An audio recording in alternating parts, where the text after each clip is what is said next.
20 typhoons a year, a quake every other month, and a volcano that once blocked the sun worldwide. Sounds like a script for an apocalypse, right? Yet here, malls reopen in 48 hours, and kids still laugh in the evacuation line. How does an entire nation treat what seems like the end of the world as just a minor inconvenience? It's a question that baffles outsiders, but for Filipinos, it's just life. Today, we're unpacking 4 profound pillars that let them bend but never truly break, turning catastrophe into a collective superpower. We'll discover how they don't just endure, but thrive, finding strength and even humor in the face of unimaginable challenges.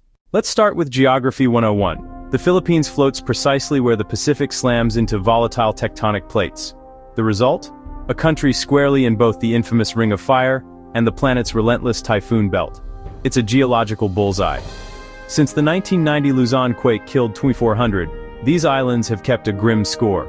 Mount Pinatubo in 1991, Super Typhoon Haiyan in 2013, the Bohol Shake in 2013, and most recently, a powerful 6.9 quake ripping through Cebu in 2025, killing at least 70 and cutting power to 800,000 homes. You'd think that'd be enough. But while cameras leave, another storm always cues. Typhoon Matmo arrived days later, flooding relief centers. Disaster here isn't breaking news, it's just the weather. Colonial wars, World War occupation, and an average of 9 major disasters a decade. Hardship isn't just a challenge, it's the nation's shared ancestor. Anthropologists call this disaster socialization. When crisis is the default, resilience becomes culture, not reaction. We rebuilt with coral stone, not wood, she recounts, because we learned wood burns. Every year since, we hold a Bayanihan Day where we check each other's roofs. Historical memory transforms lessons into reflex. Building codes aren't abstract rules, they're echoes of past tragedies. Family evacuation budgets and community drills are grandparent wisdom passed on like beloved recipes. In Manila, science class starts with plate tectonics before fractions. Kids grow up knowing the chilling difference between intensity V and 7 and why storm surge is deadlier than wind. This isn't theoretical, it's survival literacy. Engineers innovate, designing floating schools on stilts. They understand coconut lumber flexes in quakes, while hollow block gives way. After the 2025 Cebu quake, before heavy equipment arrived, neighbors formed human chains, clearing debris with bare hands. This wasn't just quick thinking, it was proof that local knowledge plus speed saves more lives than outside aid alone. Geography might be destiny, but ingenuity? That's how Filipinos rewrite the fine print. Ask any Filipino what you grab first in a disaster, and the answer isn't my passport, it's my neighbor's. This isn't just sentiment, it's Bayanihan, the spirit of communal help, predating Spanish galleons. During Haiyan, fisherman Totoy lashed 3 bancas into a makeshift ferry, shuttling 400 strangers to higher ground for 2 days without fuel. No government badge, no viral post, just the unwritten rule that whoever has a boat, rows.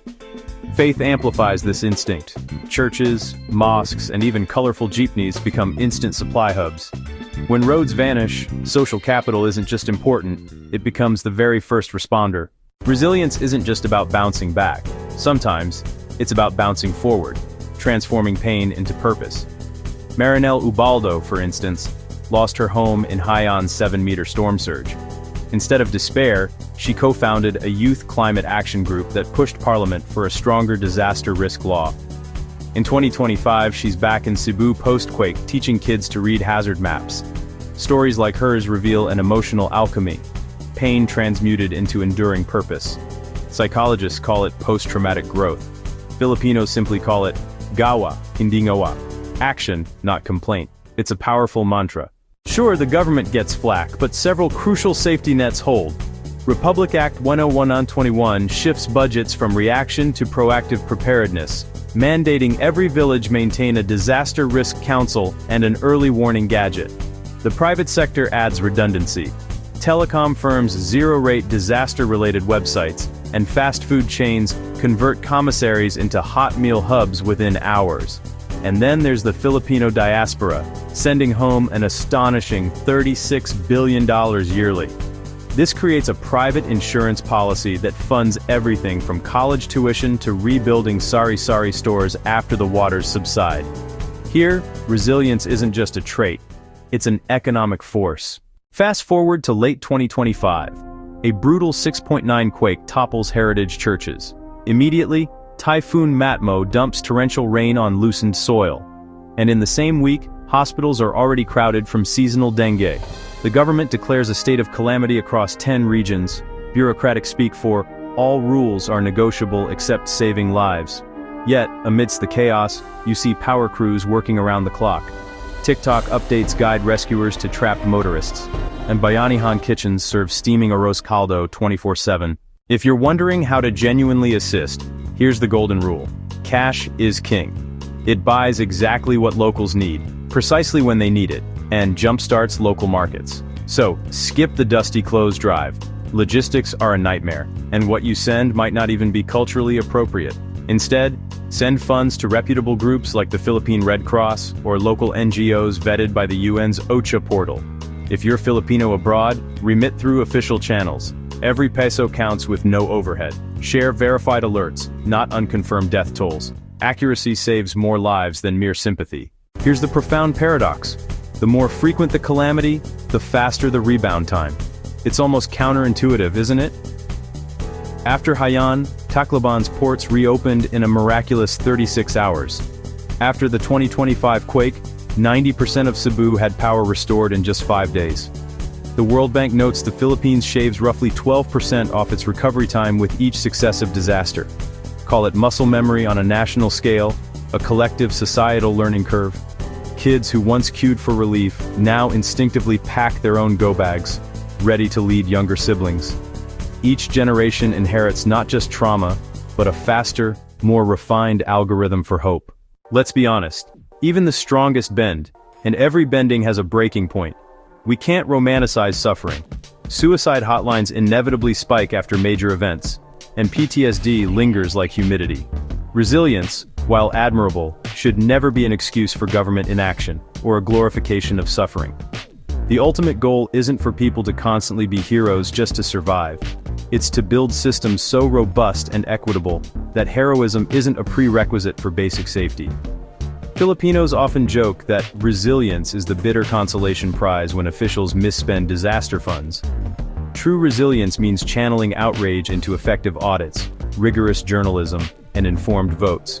Because the very best disaster response is good governance. So, what can the rest of the world learn from this archipelago of survivors? First, normalize drills in schools and offices. The Philippines runs the world's largest simultaneous earthquake drill, with over 20 million participants. Second, blend formal and informal networks seamlessly. Combine barangay toned patrols with lightning-fast vibroblast groups for real-time alerts. Third, treat culture itself as infrastructure. The Bayanihan spirit genuinely cuts evacuation times because trust is pre-built. Finally, bake Build Back Better into law, not just slogans. Every reconstruction check must legally prove stronger standards, not just patch up the past. It's about building for the future. Resilience, it turns out, is incredibly contagious. Share this video with someone who thinks the world is falling apart. Let them see how an entire nation continually puts itself back together, stronger than before. Drop your own survival hacks or stories in the comments below. I love hearing them. And if you want more long-form stories from the edge of what's possible, hit that subscribe button. For now, remember this. Storms may cross the Philippines, but the islands themselves keep moving forward. Always. They are living proof that the unsurvivable is just another chapter in a story still being written, better and braver each time.